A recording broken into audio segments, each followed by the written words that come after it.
Ассалаумағалейкум қазақ елі. Біз қазір Сейфуллин көшесінде орналасқан мегапаркқа келдік. Сауда орталығының ішінде бүкіл жерде көрнекі ақпарат орыс тілінде және қазақ тілінде бар. Жаңа баннерлер салған, скоро открытие, жуырда. Жұмысымыздың нәтижесі деп санаймыз бұның бәрін. Әрине. Арасында аралап көреміз. Егер заң бұзушылықтар болса, тағы да сіздерге көрсетеміз.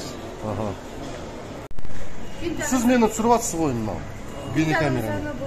Ол заң бұзушылық, 24-ші бап тұтынушылар заң бұзушылық. Түсіруге болады? Мұнда көрнекі ақпарат қазақша болу керек, мұнда қараңызшы.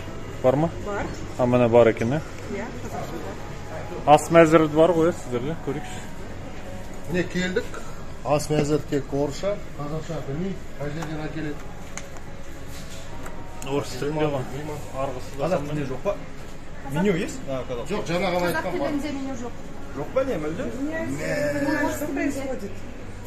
Меню на казахском языке нам надо. У нас есть меню. Дайте принесите, да? Девушка говорит, что нету просто, поэтому. А так снимать не имеем права, согласен? Да.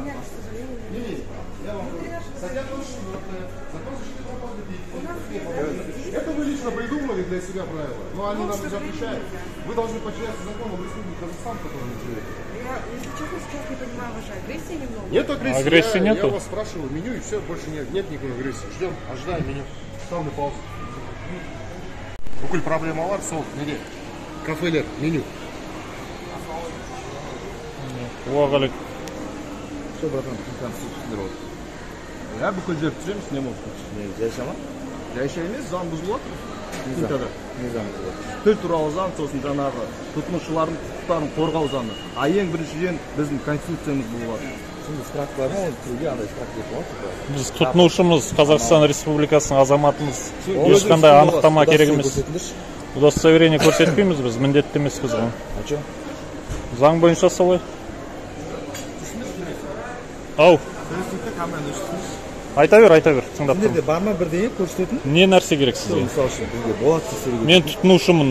Мен келем, орысша түсінбеймін мен. Мен көшпеген адаммын, ас мәзірі қазақ тілінде жоқ сіздер, түсінесіз бе? Мен қалай қызмет аламын сіздерден? Мен құқықтарым шектеп жатсыздар ғой сіздер. Сізде бар ма деймін ғой? Не бар ма? Мен ас мәзірін ғана сұрадым ғой сіздерден, дұрыс па? Бәрін түсіріп, керек емес.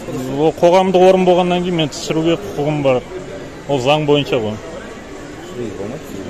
Қалай болмайды? Сіз қай заңға сүйеніп оны айтып отырсыз? Қай заңға жазылған сөйлеп болады? Тұтынушылардың құқығын қорғау туралы заңды оқыңыз. Сол жерде жазылған. Түсінесіз ба? Бұл керек, жоғары. Астына жазып қойған, қазақ тілін. Жоғары жағында тұру керек заң бойынша.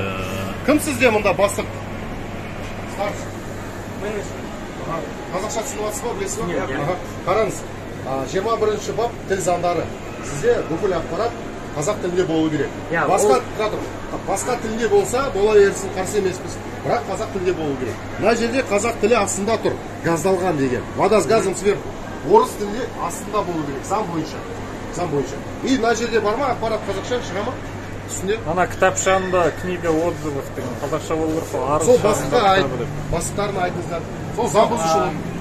Осы жерге жазбайсыз ба? Жоқ, біз жазбаймыз. Біз оның бәрін түсіріп жатырмыз да, неге? Сосын ютубқа шығарамыз, болды.